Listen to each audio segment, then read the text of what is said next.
हम्पी की उन वीरान गलियों में अब केवल जलती हुई लकड़ियों की चटक और गिद्धों की डरावनी चीखें बची थी। यह वही शहर था जहां कुछ हफ्तों पहले तक त्योहार और जश्न रुकता नहीं था, लेकिन आज वहां केवल राख और सन्नाटा बचा हुआ था। तालीकोटा की हार के बाद विजयनगर की धरती अपने ही लोगों के खून से लाल हो गई थी। वह महान साम्राज्य जो पूरे दक्षिण भारत की शान था, महज कुछ ही दिनों में एक विशाल शमशान में बदल चुका था। तालीकोटा की हार के बाद जो बर्बादी हुई, उसने इतिहास को हिला कर रख दिया। हजारों सैनिकों की लाशें सड़ने के लिए मैदानों में छोड़ दी गई।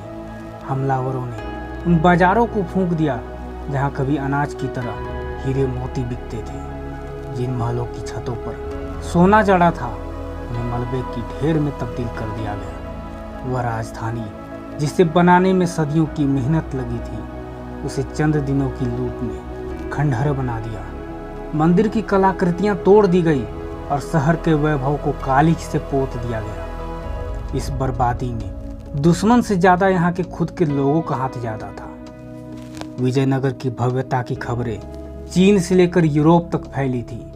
साम्राज्य इस भ्रम में जी रहा था कि उनका पतन कभी हो ही नहीं सकता। मंदिर और महल इतने भव्य बनाए गए कि उनकी चमक के आगे सब फीका था। लेकिन इसी बेहिसाब दौलत ने एक गहरे आलस और अति आत्मविश्वास को जन्म दे दिया था। विजयनगर का अंत किसी एक राजा की चूक नहीं थी, बल्कि यह पूरे सिस्टम का डाउनफॉल था। साम्राज्य का सारा पैसा और कौशल नई युद्ध तकनीकें सीखने या सेना को आधुनिक करने के बजाय विशाल मूर्तियों और आलीशान महलों पर लुटाया जा रहा था।